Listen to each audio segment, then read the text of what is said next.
नमस्कार दोस्तों, मैं जितेंद्र गुप्ता। आप देख रहे हैं स्टार सिटी न्यूज़। मैं इस वक्त मौजूद हूं उत्तम नगर विधानसभा के बिंदापुर वार्ड 29S में। हमारे साथ इस वक्त मौजूद हैं प्रदीप टंडन जी, डीडी फ्लैट में हम आए हैं, तो हम इनसे चर्चा करेंगे इनकी समाज सेवा पे कि इनके बारे में हमें पता लगा कि ये लोगों के लिए हर समय समाज के लिए तत्पर रहते हैं। इन्होंने 2 साल से कोरोना काल में भी इन्होंने लोगों की मदद की थी। तो आइए जानते हैं खुद प्रदीप जी अपने बारे में बताएंगे अपने विचार। प्रदीप जी, सर आपका स्वागत है स्टार सिटी में। मेरा आपसे पहला सवाल है कि आप जो समाज की सेवा कर रहे हैं, किस किस प्लेटफॉर्म में आपका जो सेवा चल रही है, कुछ बताएंगे?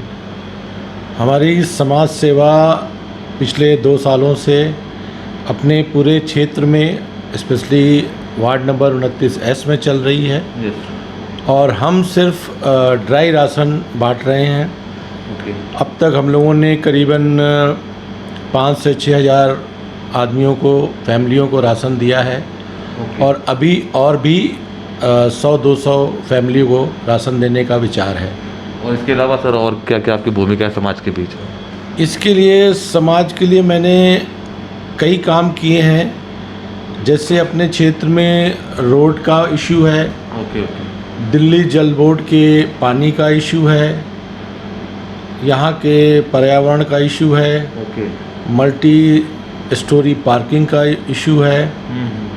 और अपने जो डीडीए क्षेत्र में सबसे बड़ा इशू है वो है अनऑथराइज यहाँ पे वो लगती हैं, मार्केट लगती हैं, स्ट्रीट मार्केट, जिससे डीडीए वाले काफ़ी परेशान हैं।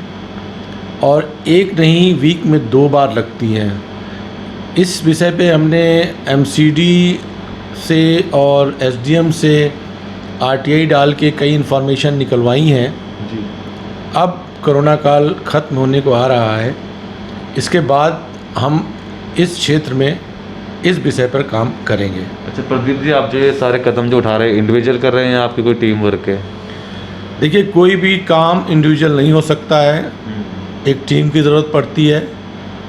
हमारे पास टीम है, पर छोटी टीम है, बड़ी टीम अभी नहीं है। और धीरे धीरे लोग अब जुड़ रहे हैं, अपनी समस्याओं को लेकर आ रहे हैं, और टीम हमारी कुछ ही महीनों में बड़ी बन जाएगी। अच्छा, हमें पता लगा कि आप किसी राजनीतिक दल से भी जुड़े हुए हैं, स्वराज इंडिया पार्टी से। कुछ इसके बारे में आप कुछ बताइए। मैं स्वराज इंडिया पार्टी से 2017 के इलेक्शन में जुड़ा था और आज भी अपने वार्ड का प्रेसिडेंट हूँ। ये जो भी काम हो रहा है स्वराज इंडिया के बैनर के तले हो रहा है, और आगे भी जो काम होगा वो कोशिश रहेगी कि इसी बैनर के तले होगा। अच्छा, मेन तो स्वराज इंडिया पार्टी, इसका मेन एजेंडे क्या है दिल्ली को लेकर बात करते हैं? देखिए, स्वराज इंडिया पार्टी का जन्म आपसे हुआ है, आप पार्टी से हुआ है। आप सभी जानते हैं योगेंद्र यादव जी आप पार्टी के one of the founder member थे। लेकिन केजरीवाल साहब के बाद जब चीफ मिनिस्टर बने तो उनके और योगेंद्र यादव जी के नैतिक विषयों पर मतभेद हुए, जिसके लिए आपका आगमन हुआ था इस पॉलिटिक्स में। आप उससे कंप्रोमाइज़ करती चली गई जी। और आज सभी लोग जानते हैं कि आपकी क्या कंडीशन है।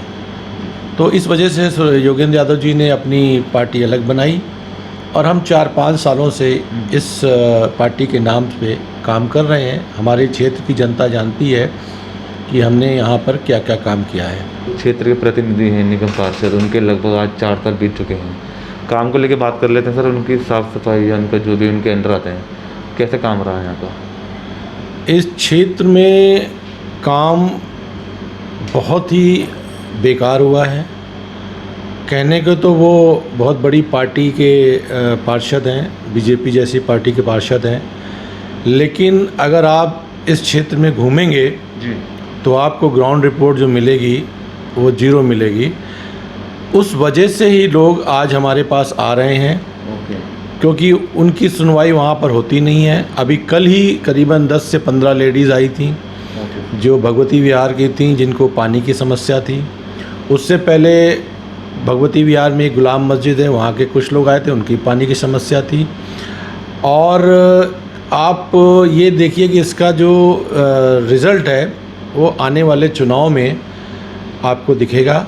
वैसे राजीव अहलावत जी बहुत अच्छे इंसान हैं, पर्सनल लेवल पे मैं भी उनको जानता हूँ, इसमें कोई दो राय नहीं कि वो हेल्पफुल हैं, लेकिन चूँकि बड़ी पार्टी के होने के कारण उनके पैर बंधे हुए हैं, उनके हाथ बंधे हुए हैं और वो चाह कर भी नहीं कर पा रहे हैं। इसीलिए मैं अपनी जनता को बोलता हूँ कि पार्षद का चुनाव एक छोटा चुनाव है, इसमें पार्टियों को ना देखें, इंडिविजुअल कैंडिडेट को देखें, वो किसी भी पार्टी से हो, उसको आप जिताइए। एग्ज़ाम्पल मैं देता हूँ कि यहाँ पे हमारे देसराज भाई हैं, जब उन्होंने इंडिपेंडेंट लड़े थे पतंग से तो जीत गए थे और आप जैसी पार्टी से लड़े तो हार गए। तो पार्षद चुनाव में पार्टियों को देखना आदमी छोड़ दे, कौन कैंडिडेट काम कर रहा है उसको वोट दे। अच्छा प्रदीप जी, 1 साल बाकी रह गया एमसीडी चुनाव को लेके, क्या आपकी अपनी तैयारी चल रही है?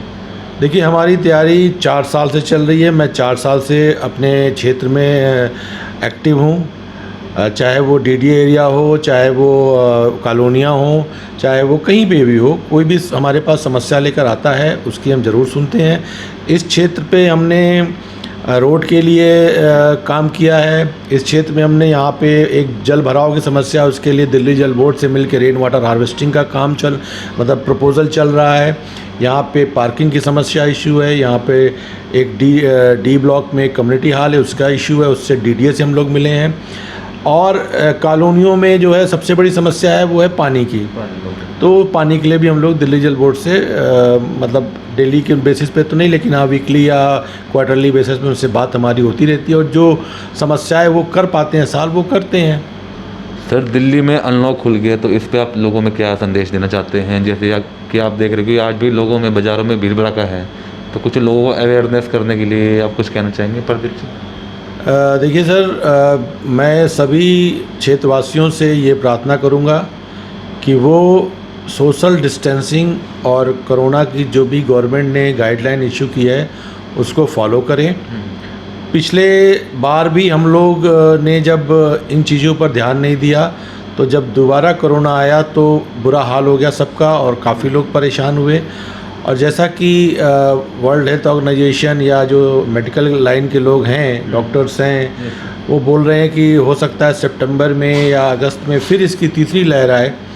तो हमारी ये कोशिश होनी चाहिए कि ज़्यादा से ज़्यादा लोग इंजेक्शन लगवाएं और अपनी सोशल डिस्टेंसिंग और मास्क का ध्यान रखें, जहाँ भी जाएं वहाँ पे पहन के जाएं। कोशिश ये करें कि ज़्यादातर घर में ही रहें, पर जो लोग नहीं रह पा रहे हैं या उनको अपने काम के लिए रोजी रोटी के लिए जाना है तो इन बातों का ज़रूर से ज़रूर ध्यान रखें। धन्यवाद आपका Pradeep Tandon ji, star city news में समय देने के लिए।